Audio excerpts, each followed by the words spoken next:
You know, ladies and gentlemen, in past programs here and on the radio and elsewhere, I've pushed back against the Putin wing of the Republican Party. I've pushed back against the Putin wing of the media, the appeasement of the executive branch and the President of the United States, are truly lousy generals at the Pentagon and others.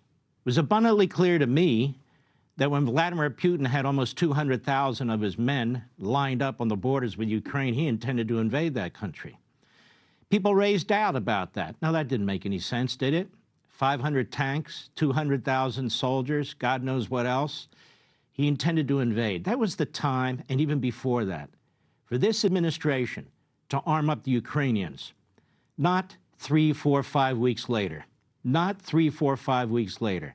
We all knew, after the disaster that was Afghanistan and the surrender by this administration, what was coming.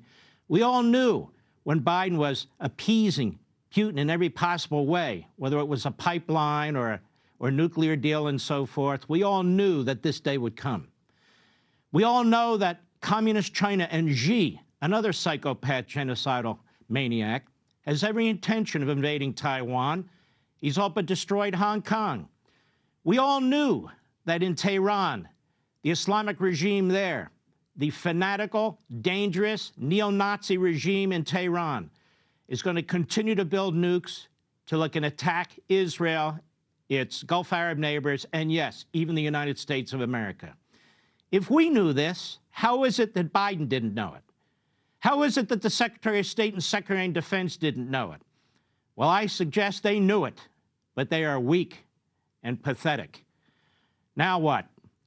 Well, people are wanting Putin to go ahead and decide what the battlefield should look like. He threatens nuclear weapons, they shake.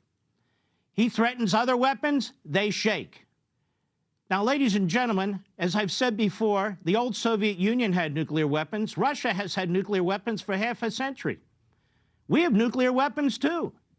We cannot allow nuclear blackmail to determine what the fate of the world's going to look like or what the fate of the United States is going to look like.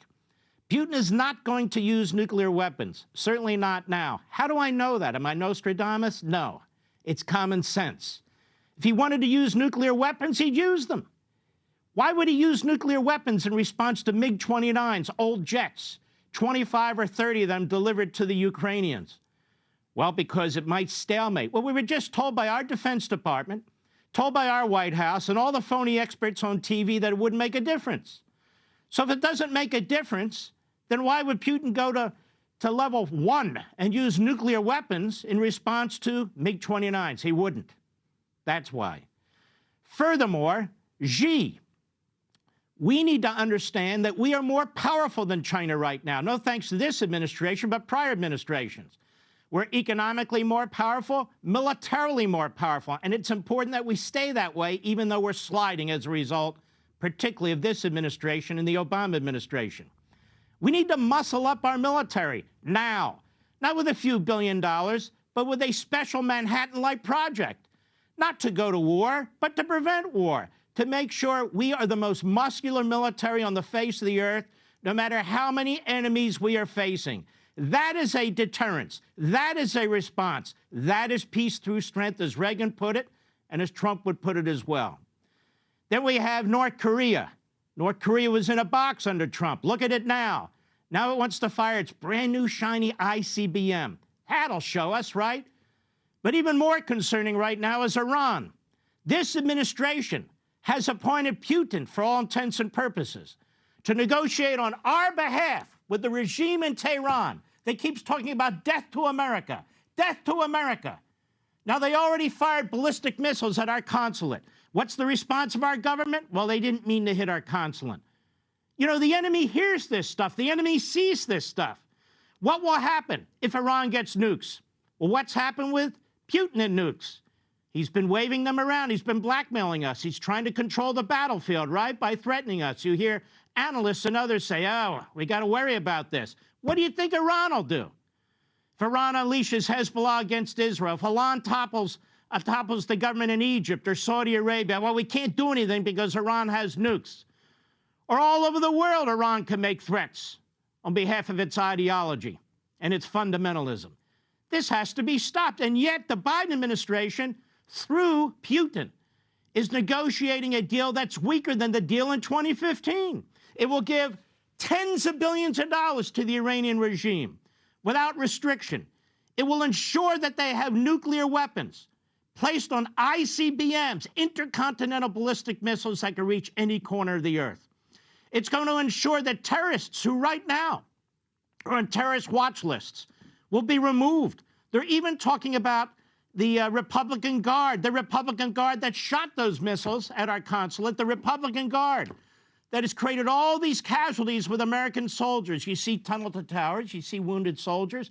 Many of those people have lost limbs, have brain injuries as a result of what the Iranian Republican Guard and other terrorist organizations have done. Ladies and gentlemen, Joe Biden is going to unleash a nuclear competition where third world countries will have nuclear weapons, and they will be easier and easier to get and harder to control, that might even wind up in the hands of terrorist organizations if we do not put an end to this. Peace through strength, not peace through appeasement or stupidity, because that's where we are right now. And this Iran thing is not getting the attention that it deserves. Remember James Carafano was on here a couple of weeks ago, the expert from Heritage Foundation, and he served as a lieutenant colonel for 25 years in the United States Army. He's a brilliant man.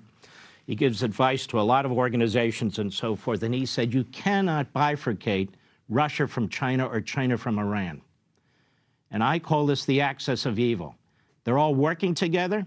They're all trying to backstop each other. If one runs out of oil, the other tries to assist. If one needs financial assistance, the other tries to assist. You better believe they're colluding. And why wouldn't they? Particularly with a feckless president of the sort that we have. So it's very important that we, the American people, despite the mostly ignorant part of the media here, mostly the inattention of the media here, that we understand what's going on in Iran. And that's why I wanted to bring on former Prime Minister of Israel, Benjamin Netanyahu. There's nobody better. And to also discuss further Russia and these relationships with these other countries and what we are doing in Ukraine with Congressman Michael Waltz. We'll be right back. Hey, Sean Hannity here. Hey, click here to subscribe to Fox News YouTube page and catch our hottest interviews and most compelling analysis. You will not get it anywhere else.